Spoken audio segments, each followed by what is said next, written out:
ETF index mutual funds నేర్చుకుని stock మార్కెట్లో రాణించాలనుకుంటున్నారా? వెంటనే ఈ నెంబర్కి కాల్ చేయండి.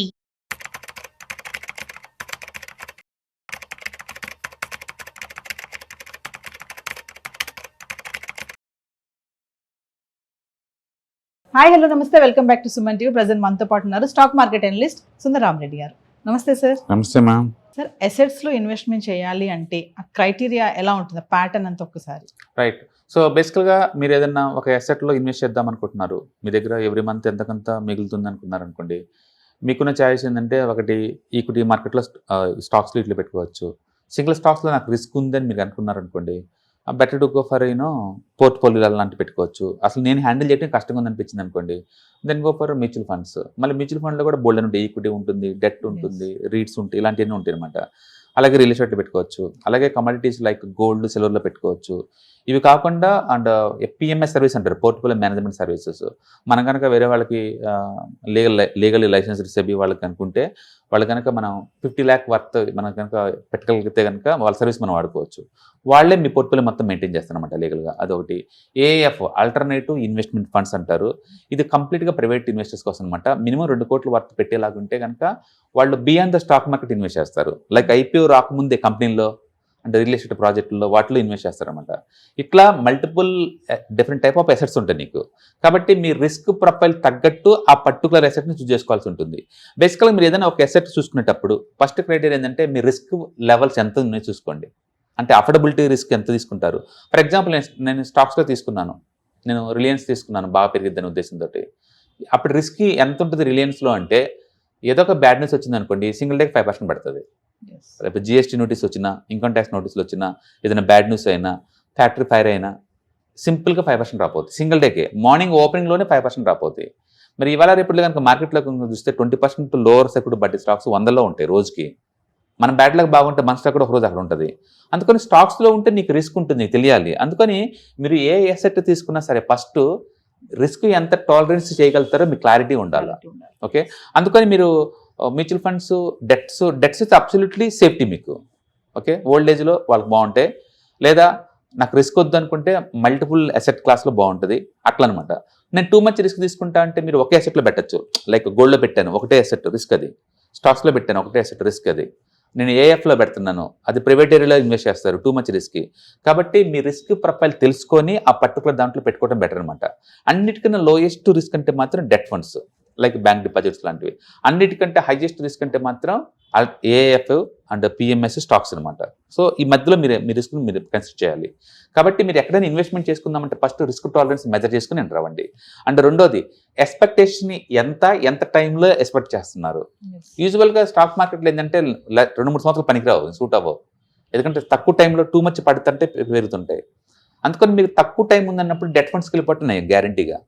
సపోజ్ ఒక 6 monthsలో బాబుని స్కూల్కి పంపించాలా, దానికోసం ఉంచిన డబ్బు అది. లేదా 1 year ఇంట్లో పెళ్ళి ఉంది, దానికోసం దాచిన డబ్బు. వీటిని తీసుకెళ్ళి స్టాక్ మార్కెట్లో పెడతారంటే పెట్టకూడదు. మీరు పాజిటివ్ థింక్ చేయటం కాదు, వరస్ట్ జరిగితే ఏం జరిగితే మీకు క్లారిటీ ఉండాలా. అందుకని రిస్కీ అమౌంట్ అంతా కూడా రిస్కీ ప్లేస్లో పెట్టకూడదు. అందుకని మీరు ఒక 5 years టైం ఉందనుకోండి, అబ్బో 5 years టైం ఉంటే అప్పుడు ఈక్విటీజులు రావాలి. 3 years లోపు అనుకుంటే కనుక మెజారిటీ ఫండ్స్ అని డెట్ ఫండ్స్కి మూవ్ చేసుకోవాలి. ఒక 10 years దాటి పెట్టింది అనుకోండి, అప్పుడు రిస్క్ ప్రొఫైల్ మనం పెట్టుకోవచ్చు.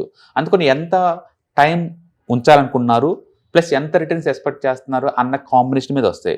చాలామంది అచ్చం ఈక్విటీ లేదా ఈక్విటీ మ్యూచువల్ ఫండ్స్లో పెట్టి నేను రిస్క్ భరిస్తా అంటారు. కానీ కోవిడ్ అప్పుడు 1 monthలో అండ్ 25% డ్రాప్ అయింది మార్కెట్లో. 25% 1 monthలో. అదేంటంటే మనం అలా అనుకోలేదు అంటాం, అలాంటి ఎప్పుడైనా వస్తాయి అనుకుంటామా అంటాం. But end of the day దానికి రిస్క్ ఉంటుందని మనం యాక్సెప్ట్ చేయాలి. అదే టైంలో మల్టీ ఎసెట్ అలొకేషన్ ఫండ్స్ కానీ బ్యాలెన్స్ అడ్వాంటేజ్ ఫండ్లో కానీ పెట్టారనుకోండి, ఇంత రిస్క్ అవసరం లేకుండా నీకు అదే రిటర్న్స్ వస్తాయి. అందుకని రిస్క్ తక్కువ చోట మనం అనలైజ్ చేసుకుని పోవటం బెటర్ అనమాట. కాబట్టి మీరు ఎక్స్పెక్టెడ్ రిటర్న్స్ ఎంతకాలం ఉంటున్నారో దాన్ని బట్టి కూడా మన అసెట్ని చూస్ చేసుకోవచ్చు. తర్వాత లిక్విడిటీ, మన ఇన్ టైంలో నాకు కావాలని డబ్బు వస్తుందా లేదా దాంట్లో పెడితే. సపోజ్ పిఎంఎస్లో పెట్టారనుకోండి, నువ్వు మొత్తుకున్నా కూడా 1 year లోపు ఇవ్వరు. ఏఎఫ్లో కానీ పిఎంఎస్లో కానీ పెడితే దాని లాకింగ్ పీరియడ్ ఉంటుంది, అది దాటి బయటకు వచ్చిందాక నీకు ఇవ్వరు. నేను అదే రియల్ ఎస్టేట్లో పెట్టాను అనుకోండి, అసలు కొనేది కూడా ఉండదు. అర్జెంట్ కావాలా, 20-30 తగ్గించి అమ్మాలా, అమ్మినా సరే ఇలా ఇస్తానంటే 6 నెలలు పడుతుంది, లిక్విడిటీ ఉండదు. అదే నేను డెట్ ఫండ్స్లో పెట్టాను అనుకోండి, నేను రేపు ఈరోజు సెల్ బటన్ రేపటికల్ రావచ్చు. మ్యూచువల్ ఫండ్స్లో పెట్టాను అనుకోండి, ఎగ్జిట్ లోడ్స్ ఉంటేనే కానీ బట్ ఈ రోజు సెల్ బటన్ కొడితే విత్ ఇన్ 2 days కల్లా నాకు అమౌంట్ వచ్చేస్తాయి. అదే లిక్విడ్ ఈటీఎఫ్లో పెట్టామనుకోండి, స్పాట్లో డబ్బు వచ్చేస్తాయి మార్కెట్ లైవ్లో ఉంటే. కాబట్టి మీకు లిక్విడిటీ ఏమైనా ఇష్యూస్ ఉంటే కనుకుంటే దాన్ని కూడా ఫిక్స్ చేసుకోవాలా. అర్జెంట్ కావాలంటే నీకు కొన్ని ఏట్లు రావు, డబ్బులు రావు అనమాట. కాబట్టి మీరు ఇన్వెస్ట్మెంట్ చేసేటప్పుడు నీకు అర్జెంట్ రిక్వైర్మెంట్ ఉందా లేదా చెక్ చేసుకొని పెట్టుకోవడం బెటర్. అందుకని అసెట్ క్లాస్లో పెట్టేటప్పుడు కొన్ని ముందు ఎమర్జెన్సీ నీడ్స్ కోసం కొంత డబ్బు పక్కన పెట్టుకోవడం బెటర్. ఎందుకంటే ఎప్పుడు ఏమవుతుందో తెలియదు. ఆఫీస్కి వెళ్తున్నాను, కార్ బ్రేక్ డౌన్ అయింది, వదిలేసి పోలేం కదా. రిపేర్కి మోయినా కానీ బ్యాంక్లో డబ్బులు ఉంచుకోవాలి కదా. అలా వద్దు ఎలా అనుకుంటానని అనకూడదు నువ్వు. ఖచ్చితంగా ఎమర్జెన్సీ నీడ్స్ కోసం ఎంతకంత పక్కన పెట్టుకోవాలి. కాబట్టి లిక్విడిటీ చాలా మ్యాటర్. చాలా మంది లిక్విడిటీ స్క్వీజ్ అయ్యి అసెట్స్ని తక్కువ రేటుకి అమ్ముతారు. ఎగ్జాంపుల్ ఇంతకుముందు మాట్లాడుకున్నాం, వాళ్ళ ప్రమోటర్ ఇప్పుడు 33 దగ్గర అమ్ముకున్నాడని. ఎందుకు అమ్ముకోవాల్సి వచ్చిందంటే అక్కడ అమౌంట్ లిక్విడిటీ లేదు. 133 దగ్గర ఉన్నప్పుడు అమ్ముకోవచ్చు, బెటర్ ప్రైస్ వచ్చింది నీకు.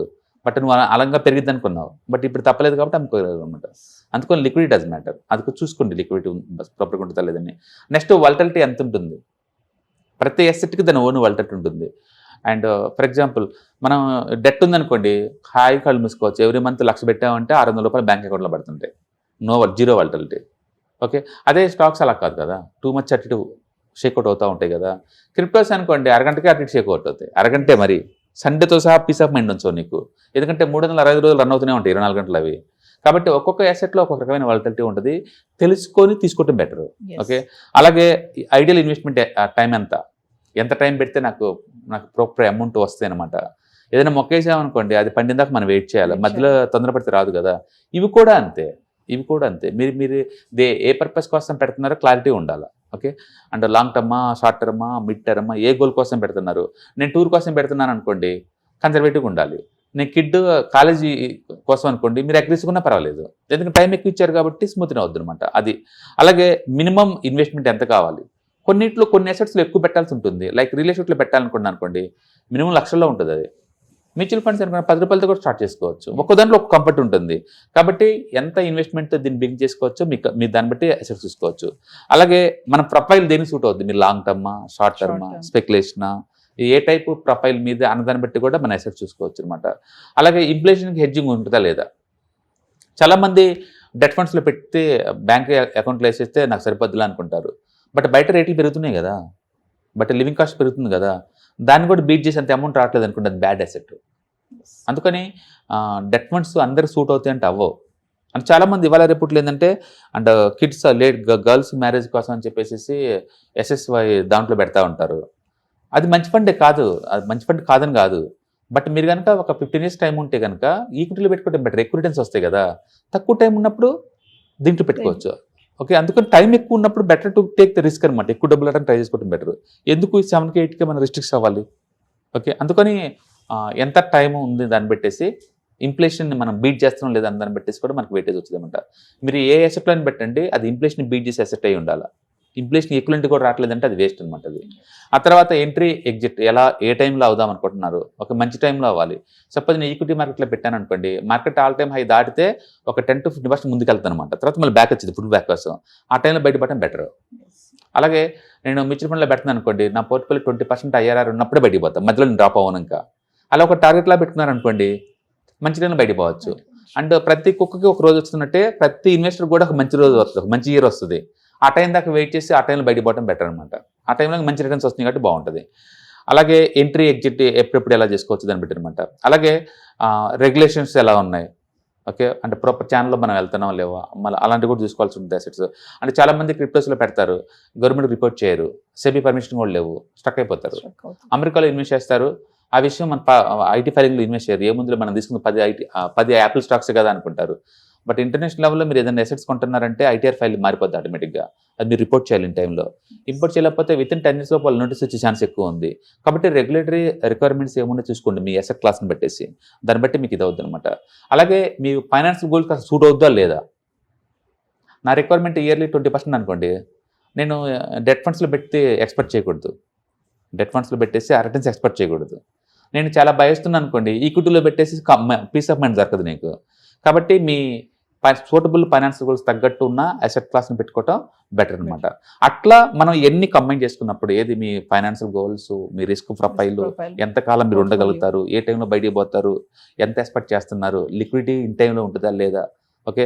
అండ్ ఫైనాన్షియల్ గోల్స్ ఏంటి, ఎంతకాలం ఉంటే బాగుంటుంది, మీ ప్రొఫైల్ ఎంత బయస్తులు మీరు, ఇవన్నీ చూసుకున్న తర్వాత అసెట్ క్లాస్ని చూస్ చేసుకోవడం బెటర్ అనమాట. ఒక్కో అసెట్లో ఒక్కొక్క రిక్వైర్మెంట్ ఉంటుంది, ఒక యూనిక్నెస్ ఉంటుంది, డిఫరెంట్ లైఫ్ స్టైల్ డిఫరెంట్ అనమాట. నేను ఓల్డ్ ఏజ్కి వచ్చాను, నాకు కొన్ని సూట్ అవుతాయి బాగా. నేను యూత్లో ఉన్నాను, రిస్క్ తీసుకోవచ్చు, కొన్ని సూట్ అవుతాయి నీకు. అంటే టైం బట్టి, లైఫ్ సైకిల్ని బట్టేసి, ఫైనాన్షియల్ గోల్స్ని బట్టేసి, మీ లిక్విడిటీ రిక్వైర్మెంట్ బట్టేసి కొన్ని మీకు సూట్ అవుతూ ఉంటాయి అనమాట. అందుకని అందరినీ మీరు తీసుకొని అని నీకు నచ్చింది చెప్పడం కాదు, అవతల రిక్వైర్మెంట్స్ని అర్థం చేసుకొని దాన్ని తగ్గట్టు డిజైన్ చేసుకోవాలి. అందుకని ఫినాన్స్ ఎప్పుడు పర్సనల్, అది అందుకని దాన్ని పర్సనల్ ఫినాన్స్ అంటారు. ఏ ఇద్దరికి ఒకటి సూట్ అవ్వదు. అందుకని వాళ్ళతో పర్సనల్గా మాట్లాడి వాళ్ళ ఇష్టాలు మనం చూసుకొని దాన్ని తగ్గట్టు మనం డిజైన్ చేస్తాం అనమాట. సో మరి కమింగ్ అప్ 27, 28 మన క్లాసెస్ ఉన్నాయి 2 days ఈవినింగ్. ఏం చెప్పబోతున్నారు క్లాసెస్ లో? ఎవ్రీ వెబినార్కి ఎవ్రీ మంత్ మనం 2 times వెబినార్ కండక్ట్ చేస్తూ ఉండండి. దీంట్లో మీకు ఆన్లైన్ వెబినార్ కాబట్టి కంఫర్ట్ టైంలో మీరు అటెండ్ అవ్వచ్చు మీ ప్లేస్ నుంచి మీకు. And ETFs, index funds, mutual ఫండ్స్లో మీకు ఇస్తారు. మీరు బిగినర్ అయినా లేదా ఎక్స్పీరియన్స్ అయినా కూడా మీకు అది బాగా యూజ్ అవుద్ది. మీకు ఎలాంటి బేసిక్ నాలెడ్జ్ లేదు, మార్కెట్లో స్ట్రగుల్ అవుతున్నాం అనుకున్న వాళ్ళకి ఈ ట్రైనింగ్ మీకు బాగా యూజ్ అవుతుంది అనమాట. సో వ్యూవర్స్, మరిన్ని వివరాల కోసం డిసెంబర్ 27, 28న సాయంత్రం జరగబోయే ఆన్లైన్ క్లాసెస్కి ఎన్రోల్ చేసుకోండి. మరి దాంట్లో mutual funds, stock market, index funds ఎలా చేయాలి, దేంట్లో ఇన్వెస్ట్మెంట్ చేస్తే మనకు ఆప్షన్స్ బాగుంటాయి అని తెలుసుకోవాలనుకుంటే ఖచ్చితంగా కింద కనిపిస్తున్న నెంబర్కి కాల్ చేయండి. మర్చిపోద్దు, December 27, 28 evening online classes. Hi, నేను మీ సుందర రామిరెడ్డి. ఈ వాలటిలిటీ మార్కెట్లో మనీ ఎలా మేక్ చేయాలని ఆలోచిస్తున్నారా? అంటే స్టాక్ మార్కెట్ బాగా బ్లీడ్ అవుతున్న ఈ టైంలో పోర్ట్ఫోలియోస్ అన్ని కూడా బ్లీడ్ అవుతున్నాయా? అండ్ ఈ వాలటిలిటీని ఎలా హ్యాండిల్ చేయాలి, లాంగ్ టర్మ్లో మంచి పోర్ట్ఫోలియో ఎలా బిల్డప్ చేయాలో ఆలోచిస్తున్నారా? అలాంటి వాళ్ళ కోసమే ఈ వెబినార్. రాబోయే ETFs, index funds and mutual funds వెబినార్లో పార్టిసిపేట్ చేయండి. మీ నాలెడ్జ్ పెంచుకొని రిస్క్ని మినిమైజ్ చేసుకోండి. స్టాక్ మార్కెట్లో ఉన్న ఇలాంటి వాలటిలిటీని ఎలా హ్యాండిల్ చేయాలో తెలుసుకోండి.